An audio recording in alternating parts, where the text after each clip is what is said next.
The scream still echoes in my head. It was a Saturday afternoon, the kind that smelled like rain and pavement.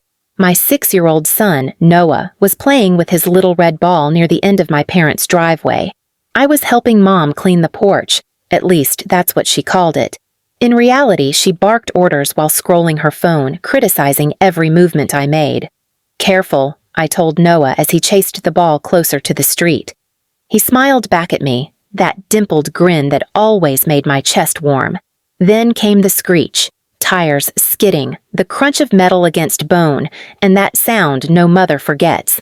A child's scream cut short. Please subscribe to our channel and tell us in comments from where are you watching this video. I ran before I even realized my feet were moving. Noah lay on the road, motionless, blood spreading across his forehead. His little arm twisted wrong. "Oh my God!" I gasped, dropping beside him. "Noah! Baby, can you hear me?" He whimpered faintly, trying to move. I turned toward the house, shouting, "Dad! Mom! Call an ambulance! He's hurt!" Mom appeared at the door, her expression flat. "What happened now?" "Please!" I screamed. "He got hit! He's bleeding!" Dad walked out behind her, holding his beer. "Always drama with you," he muttered. I looked back at Noah, my voice breaking. "He needs help! Please call 911! Mom folded her arms, tilting her head like she was deciding what to wear. "He's fine. Kids fall all the time." "Mom, a car hit him!" I shouted, pointing to the skid marks on the road. "He's bleeding from his head. Please!" She rolled her eyes. "Then take him yourself." "Why should we waste money on an ambulance? You can't even pay your own bills." I froze, disbelief clawing through me. "This isn't about money. He could die." Dad chuckled darkly. "Maybe that's what needs to happen. That kid's been ruining our lives since he showed up. Always crying, always needing something. You can't even hold a job because of him." My stomach dropped. "He's your grandson," I whispered. "Barely," he said, taking another sip. "He's a mistake that keeps costing us." Mom glanced at her phone. "Stop overreacting. Clean him up. If he's still breathing, he'll be fine." I looked down at Noah, his lips pale, his breath shallow. I tore off my shirt, pressing it against his head wound, blood soaking through instantly. "Mom, he's losing blood!" I screamed again. She smirked. "If you cared that much, maybe you should have chosen a better father for him. Now deal with it." That was the moment something inside me cracked, not in panic, but in fury. I scooped Noah into my arms, his weight limp and terrifying. "Fine," I hissed. "I'll do it myself." As I turned, Dad shouted after me, "Don't bring him back here when he dies. We don't need the cops on our property." Their laughter followed me. To the street, sharp, heartless, echoing through the drizzle. I ran. My feet hit the wet asphalt, my breath coming in gasps. Cars slowed, people stared, but I didn't stop. My son's blood was on my hands, literally, and the only thing that mattered was getting to help. I burst into a nearby store, yelling for someone to call 911. The cashier's face went pale, grabbing the phone instantly. Within minutes, sirens wailed in the distance and my knees buckled as the paramedics rushed to take Noah from my arms. "Ma'am, you did good," one of them said as he checked Noah's pulse. "He's breathing shallow, but we'll stabilize him."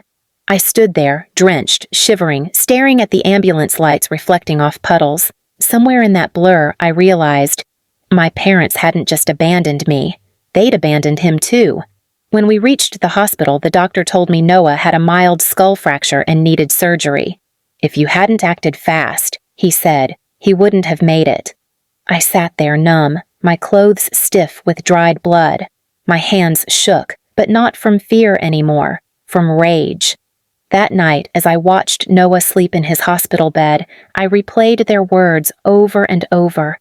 "Let him die. He's ruining our life." They'd laughed while he bled. I stared at the steady beep of the monitor, whispering to myself, "They'll learn what it feels like to beg." And for the first time in years, I meant every word, because the woman they thought they broke, the weak daughter, the mistake, the embarrassment, was gone. And what they created instead was something they couldn't destroy.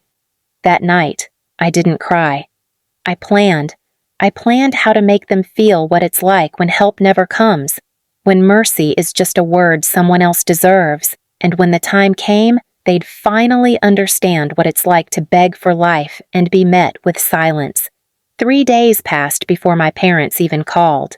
Not to ask about Noah, not to apologize, but to complain that the neighbors were gossiping. Mom's voice came through the phone like poison wrapped in sugar. "You really embarrassed us, Claire, running down the street screaming like some lunatic with that kid in your arms. Everyone's been talking. The Johnsons said you looked like a crazy person." I was sitting by Noah's hospital bed when she said it. His head was bandaged, his tiny arm resting in a sling, the beeping machines reminding me he was still here, despite them. "Mom," I said, my voice shaking, "he almost died. You left him there." She sighed like I was being dramatic. "You're being cruel. You know your father has blood pressure issues. We couldn't handle the stress. And anyway, what would an ambulance do that a little rest couldn't?" I clenched the phone so tightly my knuckles turned white. "Rest? He has a skull fracture." "Oh, stop exaggerating. You always twist things to make yourself the victim. That's why nobody takes you seriously." Before I could respond, Dad's voice cut in from the background. "If you had just watched your brat instead of gossiping, none of this would have happened. Don't call us again until you've learned some respect." And then, the line went dead. I just sat there staring at the phone, the walls of the hospital room closing in on me. My mother's perfume lingered on the sweater I'd borrowed earlier that week. I could almost hear her laugh in my head, that cruel, careless laugh that followed me through childhood. "Mom?" Noah's weak voice pulled me back. I looked down and forced a smile. "I'm here, baby. I'm right here." He blinked, tears pooling in his lashes. "It hurts." "I know." I kissed his hand. "But you're going to be okay. I promise." In that moment, something hardened in me. For years, I'd tried to earn their love, cleaning their house, lending money I didn't have, taking every insult quietly because I thought family meant forgiveness. But family doesn't laugh while your child bleeds. Family doesn't tell you to let your son die. So when Noah finally woke up the next day, stronger, whispering for his toy car, I knew exactly what I had to do. I didn't go back to their house. I didn't call to update them. I blocked their numbers and moved to a small apartment near the hospital. Noah needed therapy, rest, and peace. Things my parents could never give. Weeks passed, and the bills piled up, but I didn't care. I worked double shifts at the diner, slept on the couch beside Noah's bed, and saved every receipt like armor. Every dollar I earned was proof that I could survive without them. Then, one afternoon, as I was getting ready for work, my landlord knocked. "There's an older couple downstairs asking for you," he said. My chest tightened. I didn't need to ask who it was. When I stepped outside, they were there. Mom in her pearl earrings, Dad in his pressed shirt, the perfect suburban act. But their faces, they'd aged. The arrogance was still there, but something else too. Desperation. "Claire," Mom said softly, as if she hadn't spit venom at me weeks ago. "We came to talk." I crossed my arms. "Why? You made it clear what my son means to you." Dad cleared his throat. "We've had some financial trouble. I was hoping—" "Stop," I said, stepping closer. "You were hoping what? That I'd forget how you stood there while he bled? That I'd pretend you're good people?" Mom's lip trembled. "You don't understand. We were scared. We didn't mean—" I cut her off. "You meant every word. You said, 'Let him die,' and you laughed." Her face went pale. "We didn't know he was that hurt." "You didn't care," I said, voice low, calm, terrifying even to me. "And now, when you're the ones bleeding financially, you come here. You think I'm still the girl who begged for approval. But that—" "Girl's gone!" I turned and started back toward my door. Dad called after me, his voice breaking for the first time in my life. "We could lose everything, Claire! Please!" I stopped but didn't turn around. "That's funny," I said coldly. "You didn't care when I almost lost everything." Their silence told me they finally understood. The shift in power, the consequence of cruelty. But I wasn't done yet, because what was coming next wasn't silence or avoidance. It was justice, slow, deliberate, and unforgettable. Mom showed up again 2 weeks later. This time she didn't wear pearls. She wore exhaustion, cracked foundation, red eyes, and the kind of trembling hands I'd only seen when she was holding a cigarette during a storm. Dad wasn't with her. She stood outside my apartment door, clutching an envelope. "Claire," she whispered, "please, let me in." I didn't. I stepped into the doorway, keeping the chain lock still hooked. Behind me, Noah's laughter echoed faintly from his bedroom. He was stacking his toy cars again, humming off-key to a cartoon tune. That sound, that fragile little joy, reminded me exactly who I was protecting. Mom's eyes flicked toward the sound. He's okay?" "He's alive," I said flatly. "Something you didn't want." Her chin quivered. "Don't say that. We didn't mean it like—" "You said let him die," I cut in, every word landing like glass on tile. "You said he ruined your life. You said I wasn't worth saving. That wasn't a heat-of-the-moment slip, that was honesty. You finally said what you always thought." She took a shaky breath, gripping the envelope tighter. "We lost the house, Claire. Your father, he gambled the retirement funds. We're broke, the bank's freezing everything. I thought maybe you could help us, just until we get back on our feet." I stared at her for a long moment. There was a time when that sentence would have gutted me. The daughter, desperate for her parents' love, would have found a way to rescue them, thinking maybe this time they'd see her as family. But not anymore. "Do you know what this is, Mom?" I asked quietly, stepping aside just enough for her to see inside the apartment.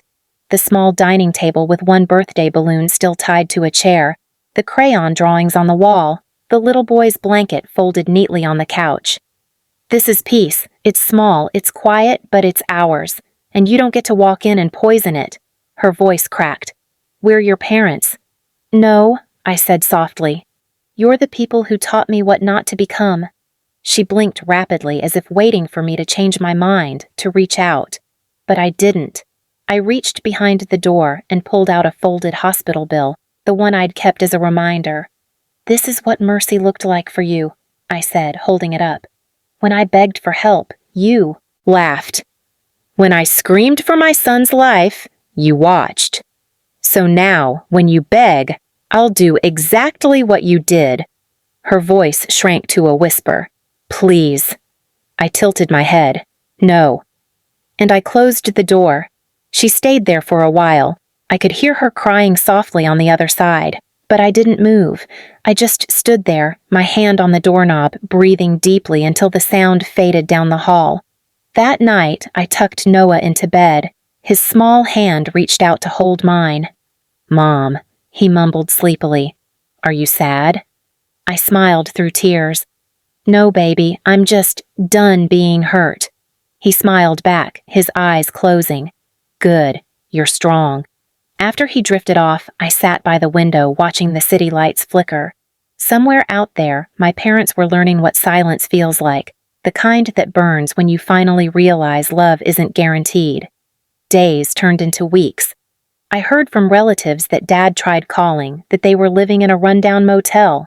They said Mom kept asking if I'd forgiven them yet. I hadn't, and maybe I never would. But forgiveness wasn't what I was after anymore. See, revenge doesn't always need fire or noise.